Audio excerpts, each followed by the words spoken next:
The courtroom was silent, so silent that the sound of the judge's gavel hitting the desk echoed like thunder. Everyone's eyes were glued to the man standing in the middle of the room, his hands shaking as he held a small, crying baby in his arms. The baby's wails filled the air, piercing through the tension like a knife.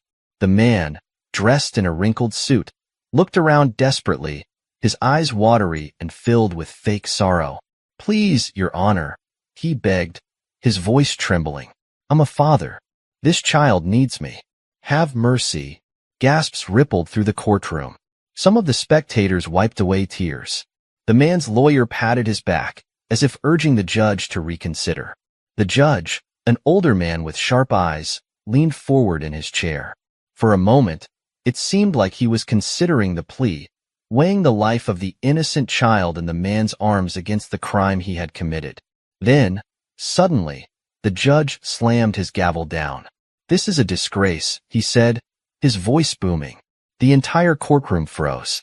The man's face twisted with confusion. His lawyer stuttered, "Your Honor, surely you—" "I know exactly what you're trying to do," the judge interrupted. His eyes locked onto the suspects, cold and unshaken. The man tightened his grip on the baby, his entire body tense. The judge's next words sent shockwaves through the room. "That is not your child." A deafening silence fell over the courtroom. Before anyone could react, a woman's loud cry shattered the silence. "That's my baby!" she screamed from the back of the room. Chaos erupted. Hours before this shocking moment, the suspect, a man named Peter Langley, sat alone in a small, dimly lit apartment. His forehead was sweaty, and his hands were trembling as he looked at the newspaper in front of him. Langley to face Judge Walters tomorrow in high-profile fraud case. He swallowed hard. He was facing years in prison if the trial didn't go his way. He knew how harsh Judge Walters was. The man never showed sympathy. Peter needed a way out. As he chewed on his nails, his mind raced. He needed something to make the judge see him as a person, not a criminal. Something that would make him look pitiful. Then, an idea struck him like lightning. A baby. Who could send a father to prison when his innocent baby needed him? The judge would have to show some mercy, right? Peter's heart pounded as he grabbed his car keys. Hours later, under the cover of darkness, Peter found himself in a quiet neighborhood. He had been watching this house for days. A young mother lived here with her baby, a baby just the right age for his plan. He parked his car a block away and crept toward the back of the house. The window was slightly open. His breath quickened. Peter had never done something like this before, but he was desperate. Slowly, carefully, he reached inside, pushing the window open wider. He could hear the soft cooing of the baby inside. His hands shook as he reached into the crib, lifting the baby into his arms. The baby stirred but didn't cry. Peter exhaled in relief. He had done it. He quickly slipped back into the darkness, unaware that a baby monitor had captured the whole thing. The next morning, as the mother woke up, she felt something was off. Her heart started racing before she even opened her eyes. Then, the moment she turned to the crib, her world shattered. The crib was empty. Her screams filled the house. Meanwhile, Peter walked into the courthouse, dressed in his best suit. The baby was wrapped in a blanket in his arms. As he passed through the doors, people stared. Some whispered. No one expected to see a man on trial carrying a baby. He had planned this perfectly. Or so he thought. The moment the judge called his case, Peter walked forward, putting on his best performance. His hands trembled. His eyes were filled with fake tears. "Your Honor," he said, his voice cracking, "I am not just a man on trial. I am a father. A father to a child who needs me." The baby let out a small whimper in his arms, and Peter gently rocked him, looking as pitiful as possible. The room was silent. Some people looked moved. Even Peter's lawyer seemed surprised but quickly played along. "Your Honor," the lawyer said, "surely a man who has a child relying on him deserves leniency."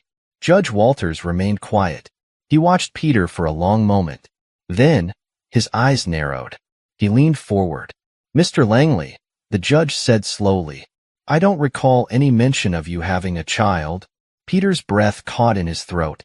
I don't talk about my personal life much," he stammered. The judge didn't take his eyes off him. Then, the judge suddenly asked, "What's your child's name?" Peter blinked. His mind went blank. What was the baby's name? He didn't even know. He fumbled, his lips parting, but no words came out. That's when Judge Walters slammed his gavel down. "This is a disgrace," he said. "That is not your child." The courtroom gasped. Before Peter could react, a woman's cry came from the back of the room. "That's my baby." Peter's body went rigid. He turned to see a young woman standing, her face pale, her eyes filled with horror. People turned to look at her, then at Peter. Suddenly, the whole courtroom exploded in chaos. Security guards rushed forward. The mother pushed past people, trying to get to her baby. And Peter knew he was done for. Peter's heart pounded as security guards rushed toward him. The mother's cries grew louder, desperate, raw. "That's my baby. Give me back my baby." The baby in his arms started wailing again, sensing the tension in the room. Peter's grip tightened. His mind spun. This wasn't how it was supposed to go. The judge had seen right through him. How? How had he known? "Mr. Langley," Judge Walters' voice cut through the noise, cold and commanding. "Hand over the child. Now." Peter's breathing was ragged. He took a step back, gripping the baby protectively. No, he couldn't go to prison. If they took the baby from him, his plan would be exposed completely. I can explain," Peter stammered, his voice barely above a whisper. "Enough," the judge snapped. "Officers, take the child from him." A guard lunged toward him, but Peter acted on pure instinct. He ran. Gasps filled the room. Chairs scraped against the floor as people jumped to their feet. Lawyers, journalists, and spectators watched in shock as Peter bolted toward the exit, the baby clutched tightly against his chest.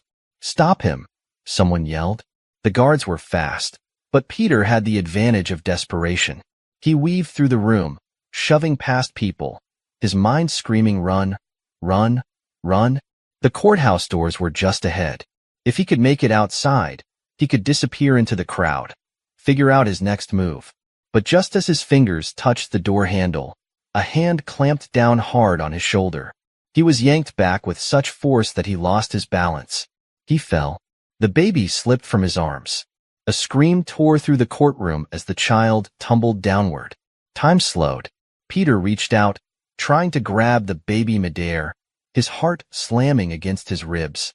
Then, another pair of hands shot out, catching the baby just in time. It was the judge. Judge Walters, despite his age, had moved with lightning speed, catching the child before any harm could come to him. The room let out a collective breath of relief. Peter, still on the ground, looked up, his eyes wide, his body frozen. The judge cradled the baby gently, his face unreadable. Then, slowly, he turned to Peter, his gaze sharp as steel. "Take him into custody," the judge ordered. The guards didn't hesitate. Before Peter could get up, strong hands grabbed him, yanking his arms behind his back. The click of handcuffs sent a final jolt of panic through him. "No, wait, please, He didn't get to finish. He was dragged to his feet, his body limp, his mind racing. How had everything gone so wrong so quickly? 30 minutes later, the courtroom was nearly empty. Peter sat in a holding cell beneath the courthouse, his head in his hands. His heart hadn't stopped hammering in his chest. He had been so close to making the judge feel sorry for him. Instead, he had been exposed as a liar, a fraud, and now, a kidnapper. Kidnapper. The word made his stomach churn. Would he even get a trial now? Or would they throw him in prison immediately? His thoughts were interrupted by the sound of a door creaking open. He looked up. Judge Walters stepped into the holding area, flanked by 2 officers. Peter's body tensed. The judge walked up to the cell, looking down at him with a gaze so piercing it felt like he could see straight into his soul. "You really thought you could fool me," the judge said. It wasn't a question. Peter swallowed hard. He trailed off. What could he say? That he was desperate? That he needed an out? That he had no other choice? Judge Walters shook his head. "You made a mistake, Langley. And this time, there's no talking your way out of it." Peter clenched his fists. He had to think of something. Anything. Then, the judge said something that made his blood run cold. You didn't just commit fraud. The judge's voice was low, controlled. You kidnapped a child. That's a federal crime. Peter's throat tightened. Federal crime. That meant longer prison time. Harsher punishment. No. No. No. No. You don't understand.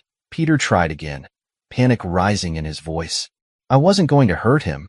I just needed the court to see me differently.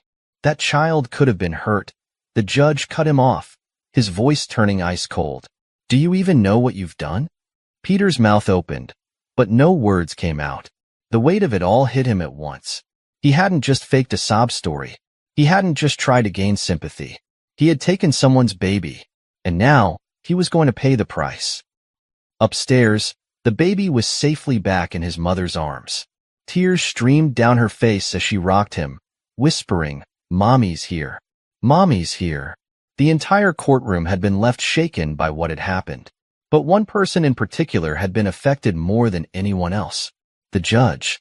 As he returned to his chambers, Judge Walters sat down heavily in his chair, staring at the wall. This case was different from any he had ever handled, because he knew what it was like to lose a child. A long time ago, Judge Walters had lost his own son, and something about the look in that baby's eyes had reminded him of the child he had once held in his arms. For the first time in years, a case had rattled him. He closed his eyes. This wasn't over. Not yet. And before it was, more shocking truths were going to come to light. Peter sat in the cold holding cell, his head resting against the damp wall. His breathing was shallow, his mind racing with a million thoughts. This wasn't supposed to happen. His plan had been perfect. He had spent hours rehearsing his speech, perfecting his pathetic look, and even practicing the way he would hold the baby to seem the most vulnerable. But Judge Walters had destroyed everything in a matter of seconds. Now, instead of being a man begging for mercy, he was a criminal of the worst kind, a kidnapper. Peter clenched his jaw. No, there had to be a way out of this. He wasn't going to rot in a prison cell. Not like this. Footsteps echoed down the hallway. He looked up just as his lawyer, Stephen Grady, entered. The man was fuming, his normally slicked-back hair slightly disheveled. He slammed his briefcase down onto the metal table in the center of the cell. What the hell were you thinking, Peter? Stephen hissed. A baby? A baby? Do you have any idea how much worse you just made things for yourself? Peter swallowed hard but said nothing. Stephen exhaled sharply, running a hand over his face. Kidnapping, Peter. Do you know what that means? You just turned your fraud case into a life sentence if they decide to go hard on you. I didn't hurt the kid, Peter mumbled. Stephen let out a bitter laugh. That doesn't matter. You took a child. That judge was already looking to bury you. And now you handed him the biggest shovel he could ask for. Peter felt his stomach twist. He already knew all of this, but hearing it out loud made it worse. Stephen sat down across from him, staring hard. Tell me the truth. How did you even get that baby? Peter hesitated. If he admitted it, that meant there was no turning back. But what choice did he have now? He took a deep breath. I went to the house last night. I waited until the mother was asleep and took him through the window. Stephen's face went pale. You broke into a house and stole a child? Peter nodded slowly. Stephen let out a string of curses under his breath and pinched the bridge of his nose. Jesus, Peter. This isn't just kidnapping. This is breaking and entering. Peter's throat tightened. He hadn't thought of that. Stephen leaned forward, lowering his voice. Listen to me very carefully. The only thing that might save you right now is a deal. And trust me, we are going to need one. Peter frowned. A deal? What kind of deal? One where you tell them everything. The truth. You give them full cooperation, and we beg, for a reduced sentence. Peter shook his head. No, there's got to be another way. Stephen's jaw clenched. There isn't another way, Peter. The evidence is stacked against you. They have the security footage from the house, the baby's mother who identified you, and, oh, let's not forget, an entire courtroom of witnesses who saw you try to run with the child. Peter felt his breathing quicken. No, this wasn't happening. He wasn't supposed to be here. He was supposed to be free. Stephen's voice cut through his thoughts. There's one more thing, he said, his tone darker now. Peter hesitated. What? Stephen sighed, his fingers tapping against the table. The judge. He wants to meet with you personally. Peter froze. Why? He asked, his voice barely above a whisper. Stephen shook his head. I don't know. But if I were you, I'd be worried. The next morning, Peter was escorted out of his cell and taken through a side door. 2 guards flanked him, their grips firm on his arms. As they reached a private conference room, one of the guards knocked on the door. A deep voice responded from the other side. Let him in. The guards pushed the door open and shoved Peter inside before stepping back. Judge Walters sat at the long wooden table, his hands folded in front of him. His face was unreadable. The room was silent as the guards closed the door behind Peter. Peter shifted uncomfortably under the judge's piercing stare. Then, finally, Judge Walters spoke. Sit down, Mr. Langley. Peter hesitated, then slowly lowered himself into the chair across from the judge. Judge Walters watched him for a long moment before finally speaking again. You have done many things in your life, Peter. But this is a new level of disgrace. Peter's jaw tightened. I didn't mean to hurt the kid. The judge's eyes narrowed. No? Then what was your plan? To hold him for sympathy? To use an innocent child to manipulate this court? Peter stayed silent. Judge Walters leaned forward slightly. Do you know what happens to men who take children, Peter? Even inside prison? A chill ran down Peter's spine. He knew exactly what the judge was talking about. Kidnappers were treated worse than anyone else behind bars. Judge Walters studied him. I should have you thrown away for life. I should. Peter's hands clenched into fists. But, the judge continued, there is something I need to know first. Peter frowned. What? The judge's gaze darkened. That baby. Where did you take him after you kidnapped him? Peter blinked. What do you mean? The judge's fingers tapped against the table. You took the baby in the middle of the night, but when you brought him to court, he was calm, well-fed, clean. You're not a father, Peter, and I highly doubt you know how to care for a child overnight. Peter's heart skipped a beat. The judge leaned in. So where did you take him? Peter swallowed. He had hoped no one would ask that question. Because the truth? He hadn't been alone last night. He had help. And if anyone found out who had helped him, things would get much, much worse. Peter's mouth went dry. His mind screamed at him to lie, to make up a story, to say anything that wouldn't dig his hole deeper. But the judge's eyes were sharp, piercing. There was no room for deception here. Judge Walters sat back in his chair, waiting. Peter clenched his fists under the table. He knew if he said the wrong thing, he was done for. But if he told the truth, he wasn't just putting himself in danger. He was putting someone else at risk too. His mind flashed back to last night. The dingy motel room. The whispered voices. The nervous hands taking the baby from him, rocking him gently. He wasn't alone. And if the judge found out who had helped him, that person would go down with him. Peter licked his lips. I don't know what you mean. The judge's expression didn't change. You expect me to believe that you, a man with no experience with children, managed to keep a baby calm, fed, and unharmed for an entire night? The judge shook his head. Tell me the truth, Langley. Who helped you? Peter's pulse pounded in his ears. He had to think. Fast. I read some parenting tips online, he blurted out. The judge raised an eyebrow. Parenting tips? Peter nodded quickly. Yeah. I used a bottle from the store. Fed him. Cleaned him up. That's all. The judge exhaled slowly. Then, in a voice as sharp as a knife, he said, lying to me will only make things worse. Peter's stomach twisted. He could feel the noose tightening around his neck. Meanwhile, in another part of town, someone else was feeling the weight of fear pressing down on them. Inside a rundown apartment, a woman sat on the edge of her bed, her hands shaking as she scrolled through the news on her phone. Breaking news. Peter Langley arrested for kidnapping infant in courtroom stunt. She swallowed hard. It was everywhere. Every news channel. Every headline. She had helped him. She had held that baby. Fed him. Kept him warm while Peter panicked. And now? Now Peter was caught. And if he talked, if he gave her name, she would be next. She had done it for him. Because she owed him. Because once upon a time, Peter Langley had saved her. Back in the courthouse, the tension between Peter and the judge grew thicker by the second. Judge Walters drummed his fingers on the table, his gaze locked onto Peter. "You're hiding something." Peter forced himself to keep his face still. "I told you the truth," he said, keeping his voice even. Judge Walters let out a small, humorless chuckle. "No, you didn't." Peter's throat tightened. The judge leaned in slightly. "You see, I don't just listen to words, Langley.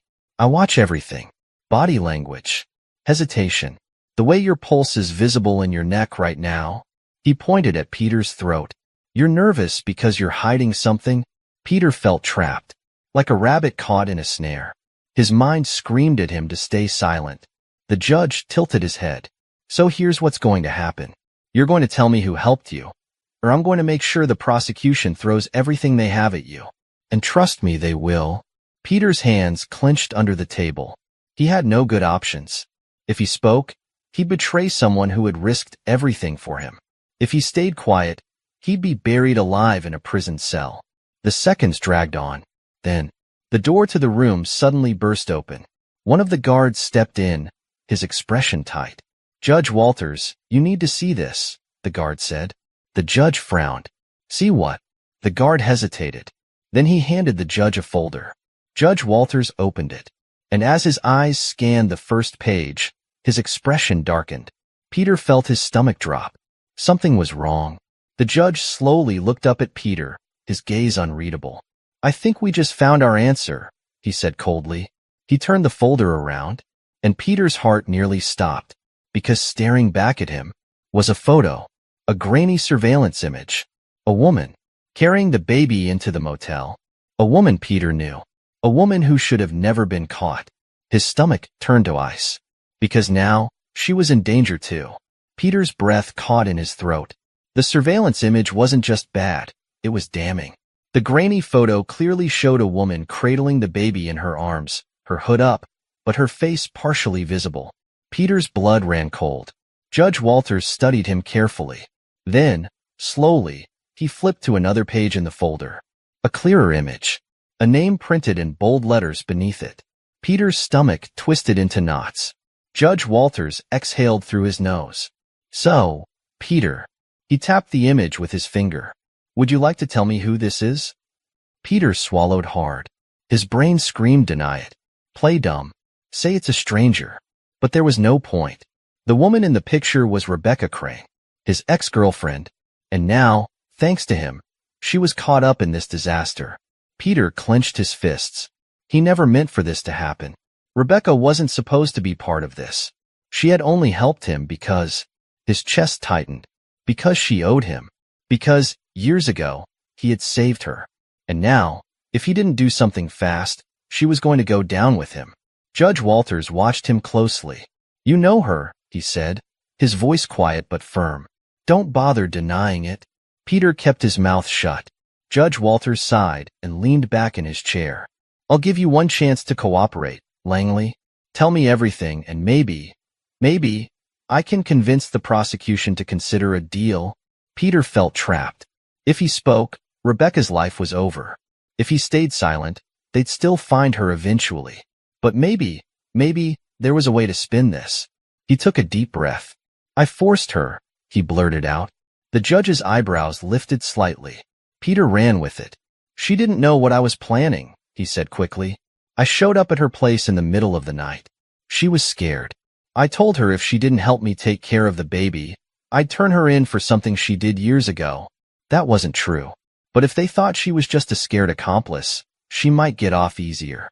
Judge Walters studied him. "You forced her?" Peter nodded. "She had no choice." There was a long silence. Then, Judge Walters flipped the folder closed. "Well," he said, his voice laced with something Peter couldn't quite place. "That's very interesting, Peter." Peter frowned. "Why?"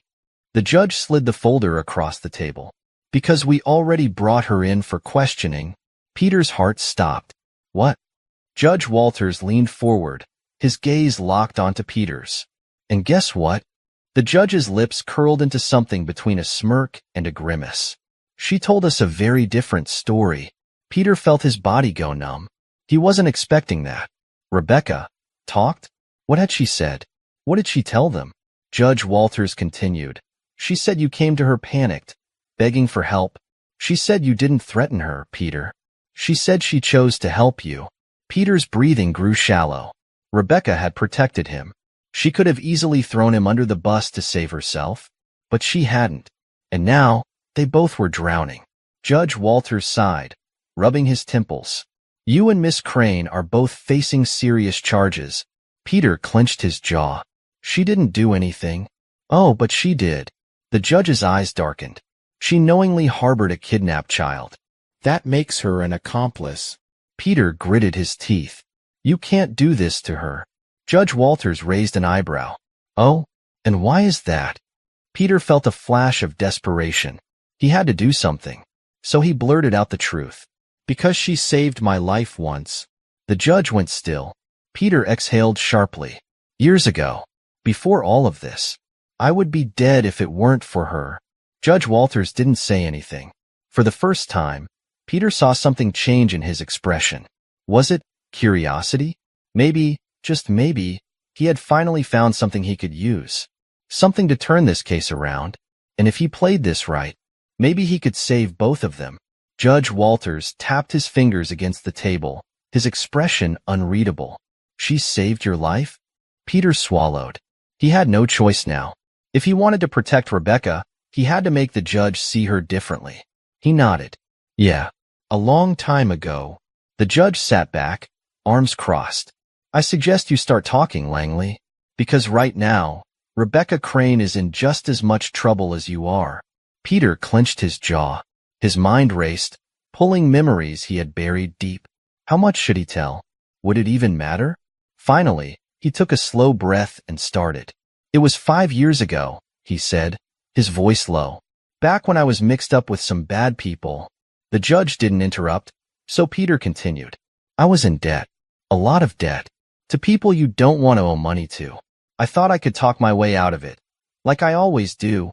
But these guys weren't interested in talking. They wanted their money. He swallowed hard, remembering the cold fear of that night. I didn't have it, he admitted. So they decided they'd take something else instead. Me. The judge's eyes narrowed slightly, but he said nothing. Peter flexed his fingers under the table. They took me to some abandoned warehouse, beat me up pretty bad, broke my ribs, busted my face. I thought I was gonna die there. He exhaled shakily. And then, she showed up. Judge Walters raised an eyebrow. Peter leaned forward slightly. Rebecca. She came out of nowhere. She had nothing to do with any of it, but she walked into that warehouse and got me out. The memory played in his mind like a film. The way Rebecca had stormed in, fearless. The way she had lied so easily to the men holding him captive, spinning a story that convinced them to let him go. She told them I was worth more alive, Peter said. Said she had a buyer for me. The judge frowned.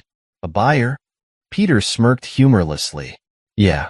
She made them think they'd make more money selling me off to someone than just killing me. The judge's eyes darkened. And they believed that? She made them believe it. Peter shook his head. She always had a way with words. More than me, even. And once she got me out of there, we ran. She saved me. A silence settled between them. Peter let his words sink in, hoping, praying, that they meant something. Finally, the judge exhaled. And you repaid that debt by dragging her into this? Peter flinched. He didn't have an answer for that. She had a choice, he muttered. No, she didn't, the judge shot back. Not when it comes to you. Peter felt something twist in his chest. Because maybe, just maybe, the judge was right. He hadn't forced Rebecca to help him, but he had put her in a situation where she felt she had to. And now, she was about to pay the price. Meanwhile, across the courthouse, Rebecca Crane sat in an interrogation room. Her hands were cuffed to the table, and her heart pounded against her ribs. She knew this was going to happen. From the moment she saw Peter standing in her doorway last night, panicked and desperate, she had known. But she had helped him anyway. Because once, a long time ago, She had looked into Peter Langley's eyes and seen something she had never seen in anyone else. Someone just like her. Someone who had spent their whole life talking their way out of trouble. Someone who always thought they were one step ahead, until they weren't. And now, here they both were. The door creaked open. Rebecca looked up as a prosecutor walked in. A tall woman in a dark suit. Her eyes sharp and calculating. She sat across from Rebecca, folding her hands on the table. "Miss Crane," she said smoothly, "do you know why you're here?" Rebecca forced herself to keep her expression neutral. "I have a guess." The prosecutor smirked slightly. "Then you know what's coming next." Rebecca said nothing. The prosecutor leaned forward. "I'm going to make this easy for you. Right now, you're facing accomplice to kidnapping charges. That's a minimum of 10 years. Minimum." Rebecca swallowed hard. "But," the prosecutor continued, "I can offer you a deal." Rebecca's fingers twitched. Here it was. The deal. "I want Peter Langley," the prosecutor said. "The full truth. No holding back. You help us bury him, and we reduce your sentence." Rebecca felt her stomach drop. They wanted her to turn on Peter, to throw him under the bus to save herself. It would be the smart thing to do. The easy thing. She could walk away from this with just a slap on the wrist. But Rebecca had spent her whole life being smart, and she had never once regretted it until she met Peter Langley. She thought about that night in the warehouse, the way he had looked at her, bloody and broken, realizing that someone had chosen to save him when they didn't have to. And now? Now, it was her turn to make a choice. She took a deep breath, and she smiled. The prosecutor frowned. Rebecca leaned back in her chair. "You want Peter?" she said, tilting her head. "Then you're going to have to try a lot harder than that." The prosecutor's eyes narrowed. Rebecca's heart pounded. She had just done something very stupid, and now there was no turning back. Back in the judge's chambers, Judge Walters closed the folder. Peter tensed. "You're in a lot of trouble, Langley," the judge said. "And so is she." Peter swallowed. "She doesn't deserve this." The judge's gaze flickered. "Maybe not. But you made sure she ended up here." Peter clenched his fists. "Do you really want to help her?" the judge asked. Peter hesitated. "Yes." The judge tapped a finger against the table. Then, after a long moment, he said, "There's one way you can do that." Peter's stomach twisted. He already knew what was coming next. Judge Walters leaned in. "Confess." The room fell into silence. Peter's breath felt shallow. A confession meant the end of the road. No way out. No smooth talking his way back into freedom.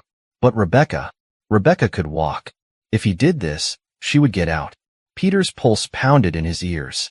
He had to decide. Right now. His lips parted. And then, the door to the judge's office suddenly burst open. A guard rushed in, his face tense.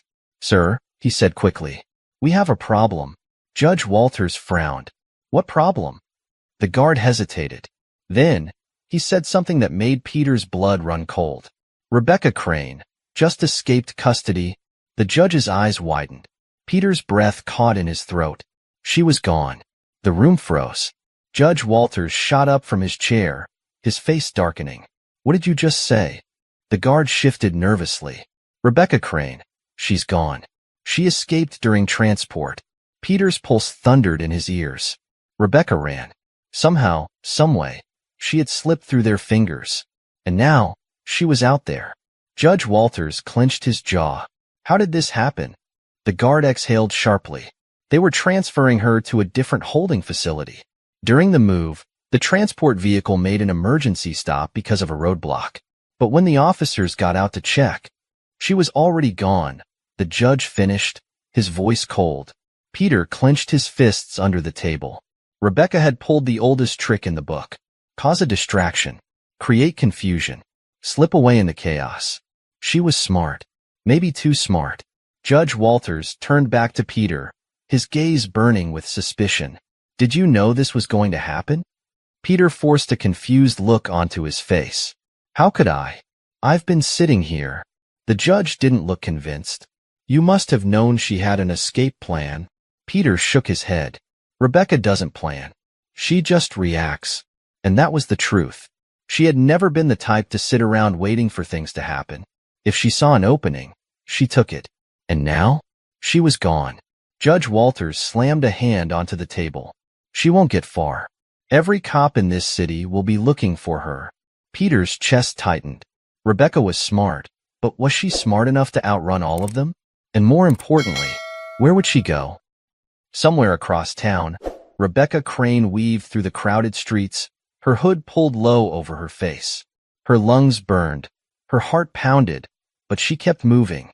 She had minutes, maybe an hour, before the cops flooded the area. Her escape had been sloppy, rushed. She hadn't planned this, but when she saw the opportunity, she took it. Now, she just needed a place to lay low, somewhere no one would think to look, somewhere she could figure out what to do next. She needed help, and there was only one person in the city who owed her that much. She turned down a dark alley, slipping into a side door of an old pawn shop. The air smelled of dust and old metal. Behind the counter, a man in his late 50s looked up, his eyes widening. Rebecca? She exhaled sharply. Hey, Eddie. The man frowned. Jesus. What the hell did you do this time? Rebecca pulled off her hood and ran a hand through her hair. I need a place to hide. Eddie hesitated. Rebecca knew what he was thinking. He wanted to say no. Helping a fugitive wasn't something anyone did lightly. But she also knew something else. Eddie owed her. You remember that job in Chicago? She said. Eddie's jaw tightened. Yeah, he remembered. That was the time she had taken the fall for him. And now, it was his turn to return the favor. He exhaled. You're gonna get me killed. Rebecca smirked slightly. That's the spirit. Back at the courthouse, chaos erupted. Officers were scrambling, police radios buzzing with urgent chatter. Judge Walters stood still, his mind racing. Rebecca was gone, which meant Peter Langley was now more valuable than ever. He turned to Peter, his gaze sharp. You're not going anywhere, the judge said. Not until we find her. Peter's lips pressed into a thin line, because deep down, he knew she wasn't going to let them catch her. Not this time. Rebecca Crane was officially on the run, and things were about to get a lot worse. Rebecca sat in the back room of the pawn shop, pressing an ice pack to her wrist where the handcuffs had been too tight. Eddie paced the room, running a hand through his graying hair. Jesus, Rebecca, you escaped custody? Do you have any idea what kind of heat is on you right now? She exhaled sharply. Trust me, I've got a pretty good idea. Eddie stopped pacing and stared at her. Why? Why the hell did you risk everything for him? Rebecca frowned. She knew the answer, but saying it out loud felt dangerous. Peter Langley was trouble. He always had been. But she had never been able to turn her back on him. Not when he had saved her once. Not when she saw that same desperate, cornered look in his eyes last night. And not now, when she was the only person who could still help him. Eddie sighed, rubbing his face. You need to disappear. Rebecca shook her head. I can't leave him. Eddie's eyes widened in disbelief. You can't leave him? Rebecca, he's dead weight. You got away clean, and you're risking it all to. What? Save him from his own stupid choices? Rebecca clenched her jaw. It's not that simple. Eddie scoffed. It is that simple. If you go back for him, you're done. They'll catch you, and they'll throw you in a hole so deep you'll never see daylight again. Rebecca tightened her grip on the ice pack. Eddie was right. Going back for Peter was suicide. But her mind flashed back to that night 5 years ago. The cold warehouse. The blood dripping from Peter's busted lip as he sat slumped in a chair, barely conscious. The way he had looked at her, like he had already accepted death. She had saved him then, and she wasn't about to abandon him now. She took a deep breath and looked Eddie straight in the eye. I need a way to talk to him, she said. Eddie threw up his hands. You're insane. Maybe, she admitted. But I need your help. Eddie groaned. You always need my help. Rebecca smirked. And you always give it. Eddie muttered a curse under his breath, then stormed off to the other room. A few minutes later, he came back and tossed a burner phone onto the table. Rebecca grabbed it and quickly dialed a number she knew by heart. Back at the courthouse, Peter sat in the holding cell, staring at the ceiling. He had no idea what to do. Rebecca was gone, which meant she was either free or on borrowed time. The guards had been on edge since her escape. More officers patrolled the hallways, the tension in the air thick enough to choke on. Then, the guard at the desk outside his cell frowned as his radio crackled. Peter barely paid attention, until the guard suddenly turned toward him, his expression unreadable. "You've got a call." Peter frowned. "A call? From who?" The guard gave him a long, hard look before standing up. "No idea. But the judge wants you to take it." Peter's chest tightened. This wasn't normal. The guard unlocked the cell door and led him down a hallway to a small, private office. Inside, a single desk phone sat on the table. Judge Walters stood beside it, arms crossed. The judge nodded at the phone. "Pick up." Peter hesitated. "Who is it?" The judge's eyes darkened. "Why don't you find out?" Peter swallowed hard and slowly reached for the phone. He lifted it to his ear. And the moment he heard the voice on the other end, his blood ran cold. "Hey, Peter." "Rebecca." Peter gripped the phone tighter, glancing at Judge Walters, who watched him like a hawk. Rebecca's voice was steady, but he could hear the tension beneath it. "You okay?" she asked. Peter let out a slow breath. "Well, I'm not the one who just became a fugitive." Rebecca chuckled lightly. "Fair point." Peter clenched his jaw. "You shouldn't have run." Rebecca sighed. "And you shouldn't have stolen a baby, but here we are." Peter winced. "Touché." Judge Walters stepped closer, his arms still crossed. "Ask her where she is." Peter ignored him. Rebecca continued. "Listen, I don't have much time. The city's crawling with cops, and I can't stay in one place for long."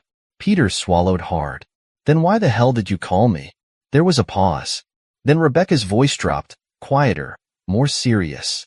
"Because I know how we can fix this." Peter's heartbeat stuttered. Judge Walters stiffened slightly. "What?" Peter asked, his voice barely above a whisper. Rebecca exhaled. "You have to tell the truth." Peter blinked. "What?" "You need to come clean," she said. "The real story. Everything. Who you stole the baby from. Why. The whole thing." Peter frowned. "Rebecca, if you confess," she interrupted, "they might let you take a deal. And I'll figure out my own way out of this." Peter's stomach twisted. "No," he said. "I won't sell you out." Rebecca sighed. "You don't have to. Just tell your side of the story." Peter hesitated. If he confessed, it was over. No way out. No last-minute escape plan. But Rebecca was right. If he didn't do something, this would only get worse. Judge Walters spoke up, his voice cutting through the silence. "She's smarter than you, Langley. You should listen to her." Peter clenched his jaw. Then Rebecca said something that made his blood turn to ice. "Peter," she whispered, "there's something I didn't tell you." His chest tightened. "What?" She hesitated. Then, finally, she said, "The baby you stole isn't just some random kid." Peter's breath caught in his throat. "What do you mean?" Rebecca exhaled sharply. "He belongs to someone dangerous." Peter's stomach dropped. Judge Walters' expression shifted slightly. He was listening closely now. Peter's hands shook as he gripped the phone tighter. "Who?" Rebecca's voice was barely above a whisper. "Vincent Morello." Peter's blood ran cold. Judge Walters' eyes darkened. Vincent Morello. A crime boss. A man no one crossed and lived to tell about it. And Peter had stolen his child. His world tilted. His pulse pounded. This wasn't just a fraud case anymore. This was a death sentence. And now, they were both in deeper than they could ever escape. Peter felt his grip tighten around the phone as Rebecca's words sank in. Vincent Morello. The name alone sent ice down his spine. He had stolen the child of one of the most ruthless crime bosses in the city. A man with blood on his hands, power in every corner, and a reputation for making people disappear without a trace. And now, Morello would be coming for him. For them. Peter's mouth was dry. His voice came out hoarse. "Rebecca, please tell me you're lying." A beat of silence. Then, Rebecca's voice, low and deadly serious. "I wish I was." Peter's heart pounded so hard it felt like it would break through his ribs. He stole Morello's baby? No, this wasn't possible. The baby belonged to some random woman, just a desperate single mother. Didn't it? His mind raced back to the night he took the baby. The quiet neighborhood. The house. The ease of it all. Had it been too easy? Had he just walked straight into a trap? Judge Walters must have seen the panic wash over Peter's face because he leaned in slightly. What did she say? Peter ignored him. Rebecca, he whispered. How do you know this? Rebecca hesitated. Then she let out a slow breath. Because Morello's men have already been looking for the kid, she said. The second I escaped, I checked in with an old contact. Someone who still keeps their ear to the ground. Peter swallowed hard. And Morello thinks someone kidnapped his kid to get to him, she continued. He's not thinking courtroom stunt or fraud case. He thinks this is war. Peter felt sick. This was worse than he could have imagined. If Morello thought his enemies had taken his child, people were going to die. Peter gritted his teeth. How long do we have? Rebecca's voice was grim. Not long. I'm hearing whispers. Morello already sent men to handle the situation. Peter felt his blood run cold. He wasn't going to rot in a prison cell. Not if Morello got to him first. He was going to die. And so was Rebecca. Judge Walters cleared his throat. Langley, he said, his patience wearing thin. Tell me what she just said. Peter turned slowly, gripping the phone so tightly his knuckles turned white. Then, finally, he spoke. I'm dead, he said. The judge's eyes narrowed. Peter exhaled sharply. You don't get it, do you? He gestured wildly, his panic breaking through. I didn't just steal some random kid. I took Vincent Morello's son. Judge Walters' expression remained unreadable, but something flickered behind his eyes. Then he let out a slow, quiet breath. Well, he said, sitting back. That complicates things. Peter barked out a bitter laugh. Complicates things? I'm already a dead man. Judge Walters rubbed his temple. If Morello thinks this was a deliberate attack against him, then he's not going to wait for a trial, he muttered. He'll send men to kill you before you ever see a courtroom. Peter leaned forward, his voice desperate. Then do something. Judge Walters met his gaze. You're assuming I want to help you. Peter felt a cold weight settle in his chest. He was right. Judge Walters had no reason to protect him. Not after everything he had done. Not after he had humiliated the court. Judge Walters could let Morello's men handle the problem for him. Let them take Peter out before the trial ever happened. Then it hit him. There was one thing Judge Walters cared about. One thing that could force his hand. Peter inhaled sharply. The baby, he said suddenly. What happened to the baby? Judge Walters' expression darkened. Peter clenched his fists. If Morello finds out his kid was in your courtroom, if he realizes you had a hand in this, do you think he'll just let that go? A flicker of something crossed the judge's face. There it was. Doubt. Fear. Judge Walters wasn't untouchable. Even he had limits. If Morello thought the court had been involved, if he thought the judge had allowed this to happen, he wouldn't stop with Peter. He would come for everyone. The courtroom. The staff. The judge himself. Judge Walters exhaled sharply, standing up. Stay here. Peter let out a bitter laugh. Not like I have a choice. The judge turned to the guard. Get me the U.S. Marshals. Now. The guard nodded and hurried out of the room. Peter's mind reeled. This wasn't just a legal disaster anymore. This was about survival. The cops wouldn't be fast enough. The law wouldn't be enough. Morello would come, and when he did, there would be no mercy. Peter put the phone back to his ear. Rebecca, he whispered. You need to get out of the city. Silence. Then, Rebecca sighed. It's too late for that, Peter. Peter's blood ran cold. Why? Rebecca hesitated. Then, in a voice so quiet it barely reached him, she said, because Morello's men are already here. Peter's heart stopped. Rebecca let out a breath. I gotta go. Click. The line went dead. Peter's hand shook as he lowered the phone. Judge Walters was already speaking to someone on his own line, his voice urgent, but Peter barely heard him, because all he could think about was Rebecca, alone, on the run, with Morello's men closing in. And Peter? Peter was trapped behind bars, powerless to do anything. Unless, his mind raced. He had one chance.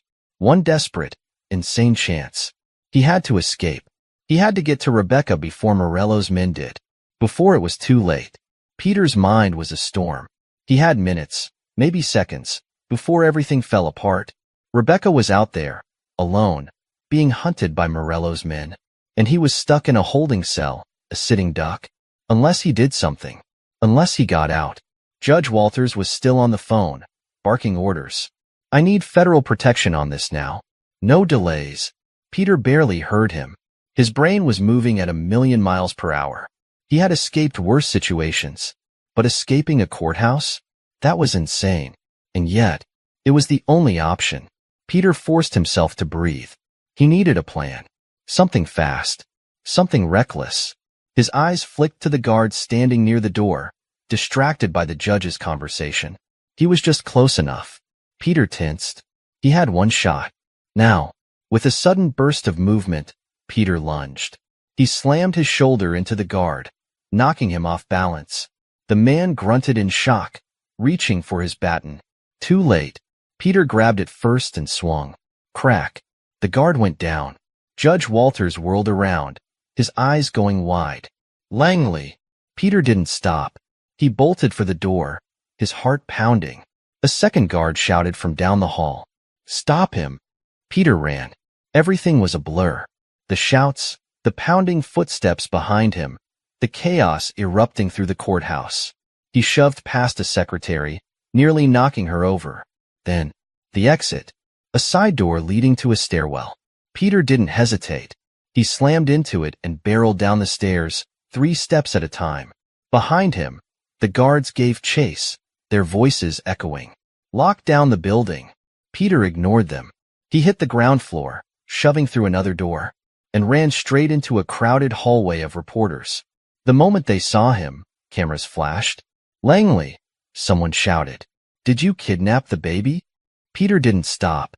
He shoved past them, using the chaos to his advantage. Security struggled to push through the mob. Peter ducked low, slipping past a cameraman, then out the front doors. Into the city. The air was freezing, but adrenaline burned through his veins. He was free. For now. He had one shot to get to Rebecca before Morello's men did, and he wasn't about to waste it.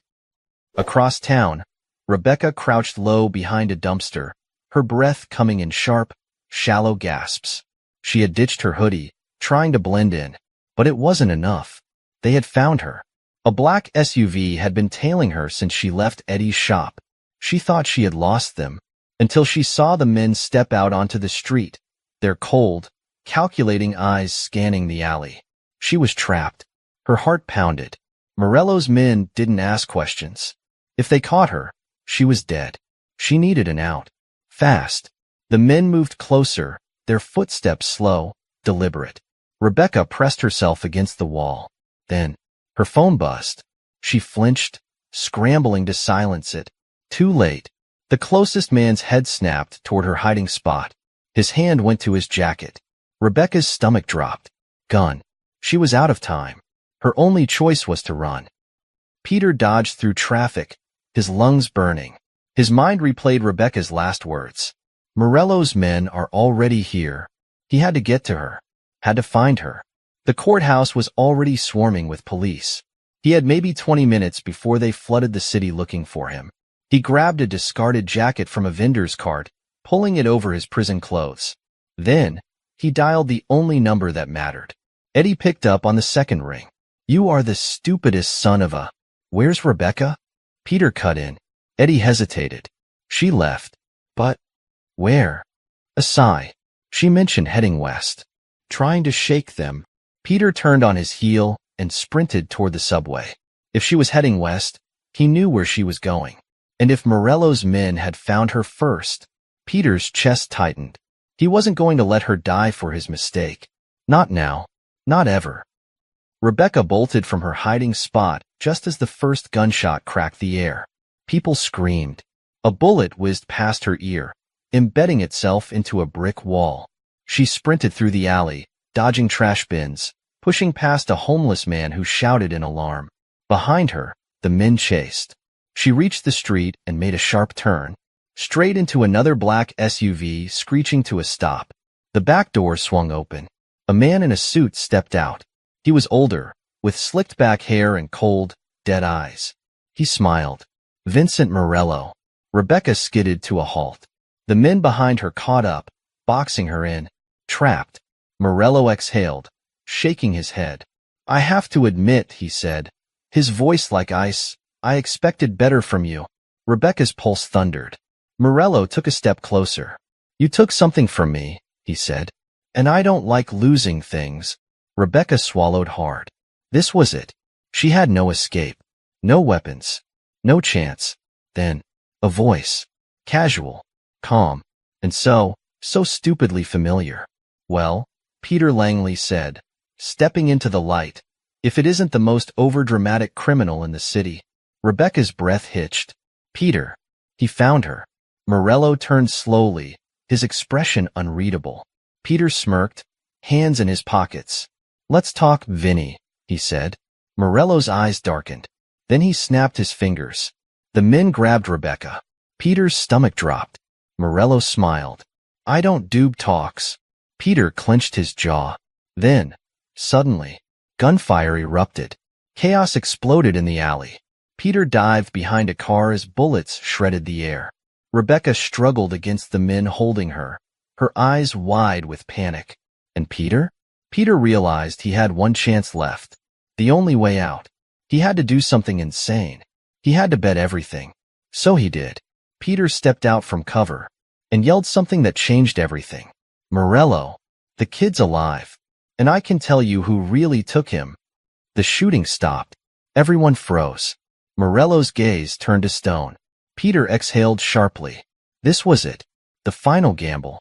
And if he was wrong, he and Rebecca were already dead. The silence in the alley was suffocating. Morello's men held their guns steady, fingers twitching over the triggers. The tension crackled like electricity, thick and unrelenting. Peter stood tall, trying not to let his legs buckle under the weight of every deadly stare pinned on him. Rebecca's breath was ragged. The men holding her hadn't loosened their grip, but now, they weren't pulling her toward the SUV.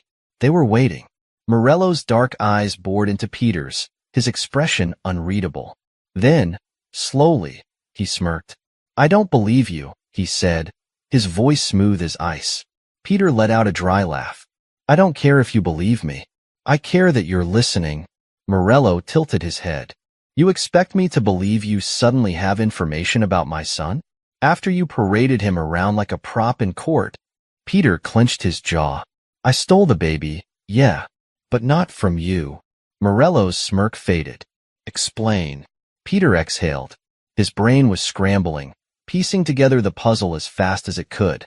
He didn't have all the answers, but he had enough. I didn't pick that house at random, Peter said. Somebody set me up. The whole thing was too easy, too perfect. Morello didn't respond, but his eyes sharpened. Peter continued, voice steady. They wanted me to take the baby and make a scene. And guess what? I did. And now, you think it was an attack on you. That's exactly what they wanted. Morello studied him. Rebecca looked at Peter like he had lost his mind. Morello took a slow step forward. If what you're saying is true, he said, voice low, then who set you up? Peter's stomach twisted. He didn't know. Not for sure. But he could guess. And if he was wrong, he was dead anyway. So he bet everything. Peter took a breath and said a name. Judge Walters. The reaction was instant. Rebecca's head snapped toward him, her eyes wide. Morello's smirk disappeared. His men shifted, exchanging glances. Peter kept his face calm, but his pulse was pounding so hard he swore they could hear it. Morello's stare darkened. You're lying. Peter shrugged. Am I? Think about it. You've been looking for your kid for weeks. Meanwhile, I magically steal a baby and bring it straight into his courtroom? Morello didn't move. Peter pushed harder. Why do you think I got caught so fast? He said. Why do you think the judge knew the baby wasn't mine? It was too perfect. He let me hang myself, knowing it would cause a scandal. Morello's lips pressed into a thin line. Peter couldn't stop now. And let's not forget, he added, voice softer. He was the only one who had custody of the kid afterward. Morello's face changed. Subtle. A flicker of realization. Peter had him. Where's my son now? Morello asked. Peter exhaled sharply. That's the question, isn't it? Morello's hands clenched into fists. If you're playing me. I'm not, Peter cut in. I don't want to die, Morello. But if we keep standing here, arguing, your real enemy is getting away. The air in the alley shifted. Morello's men glanced at him, waiting for orders. For the first time, Morello looked uncertain. Rebecca's breath hitched. Peter had him on the edge. Now, he just had to push him over. Peter inhaled slowly. Let me go, he said. Let me prove it. Morello's jaw tightened. Then, he nodded. His men released Rebecca. She stumbled, catching herself on the wall, eyes darting to Peter. Morello exhaled through his nose. Find Walters, he ordered his men. Now. They moved immediately, disappearing into the night. Morello turned back to Peter, his eyes cold. You get one chance to be right, Langley. Peter swallowed. I won't need more than one. Morello studied him for another second, then turned to Rebecca. I don't like loose ends, he said simply. Rebecca glared. Then maybe you should tie your shoes better. Peter winced. Morello grinned. Then, without another word, he climbed into the SUV. The car pulled away, vanishing into the city. And just like that, Peter and Rebecca were alive. For now. The moment they were alone, Rebecca rounded on him. Judge Walters? Are you insane? Peter held up his hands. Hey, it worked. Rebecca stared at him. You pulled that out of thin air. Not thin air, Peter corrected. It made sense. Rebecca let out a frustrated groan. Do you even have proof? She demanded. Peter hesitated. Then, finally, no, he admitted. Rebecca let out a bitter laugh. Oh, that's great, Peter. Fantastic. You just put a target on a federal judge's back, and you have nothing to back it up? Peter exhaled. We'll find proof. Rebecca ran a hand over her face. This is suicide. Peter nodded. Probably. Rebecca glared. I hate you. Peter smirked. No, you don't. Rebecca opened her mouth to argue. But sirens blared in the distance. They both tensed. Morello wasn't their only problem. Peter had escaped custody. Every cop in the city would be looking for him. They needed to move. Rebecca shook her head. You better be right about this. Peter met her gaze. If I'm not, he said, we're dead anyway. Rebecca sighed. Great pep talk. Peter grabbed her hand and pulled her into the shadows. They had one shot. Find proof. Find the truth. Before Morello, and the law, found them first. The cold wind bit at their skin as Peter and Rebecca slipped into the darkened alley, their footsteps quick and silent. Peter's heart raced. Every second felt like it could be their last. They had moments, at most, before Morello's men or the cops caught up to them. Where are we going? Rebecca hissed, her voice low but urgent. Peter didn't answer immediately, his mind spinning. He didn't have a concrete plan, but he did have one thing, a lead. He glanced over at her. The courthouse. The records. If we can get to the evidence room. Rebecca raised an eyebrow. You want to break into the courthouse? Peter grimaced. I know it sounds crazy, but the judge's records are there. If we can find proof that Morello was involved, if we can tie him to the kid somehow, we might have a fighting chance. Rebecca exhaled, her breath visible in the freezing air. This is insane. You know that, right? Doesn't matter. Peter's eyes were hard. We don't have time to think. We need proof. Now. She glared at him. And what happens when we get caught, huh? What happens when Morello finds out we're digging around in his business? Peter paused, his gaze hardening. We don't get caught. The look in his eyes told Rebecca he was dead serious. I don't know whether to be impressed or terrified. She shook her head, her voice tinged with disbelief. Peter gave her a small, tight smile. Welcome to my world. They pushed forward through the alley, weaving through the shadows, staying out of sight as much as possible. Every street they passed felt like a new risk, but Peter couldn't afford to waste any more time. The courthouse was still a few blocks away. They kept moving swiftly, avoiding busy intersections, cutting through backyards, and staying as low-key as possible. It felt like a lifetime before they finally reached the old courthouse building. It was towering and cold, its windows reflecting the dim streetlights. Peter nodded toward the side entrance. There's a service door around back. I've used it before. Rebecca didn't look convinced. You've broken in here before? Peter looked sheepish. Yeah, a few times. Rebecca just stared at him. I am not getting arrested for breaking and entering. Peter smirked. Relax. I've got this. They crouched low, moving to the side of the building where the service door was. Peter pulled out a set of lockpicks from his jacket and started working on the lock, his fingers swift and practiced.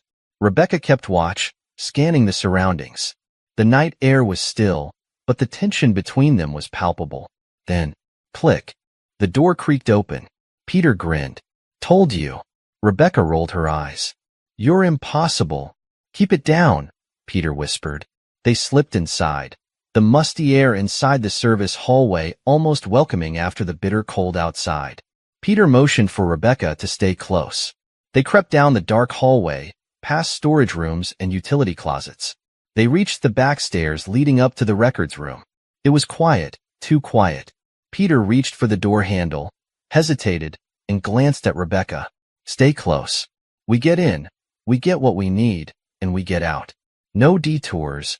Rebecca nodded, though her expression was tense. She didn't like this, but she knew they didn't have another option.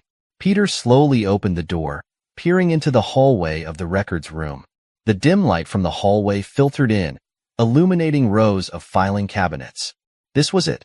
The place where every document, every record, and every piece of evidence was stored. He held his breath, then motioned for Rebecca to follow him. They moved quickly, scanning the rows for the records that could give them the proof they needed. Peter walked with purpose, eyes darting between folders and file boxes, mentally searching for anything that could connect Morello to the case. There it was. A box labeled Family Court, Case Number 301, Langley vs. Morello. Peter's heart skipped. He grabbed it and pulled it down from the shelf, feeling the weight of everything that was riding on this. He opened the box and started flipping through the files. Rebecca leaned in.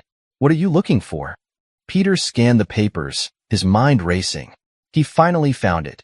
A copy of the child's birth certificate, signed affidavits, and, wait, a confidential letter.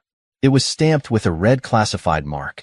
Peter read it carefully, his eyes widening as he pieced together the information. This is it, he muttered. Rebecca leaned closer. What is it? Peter's voice was shaky. The baby's mother. She's not just some random woman. He pointed at the letter.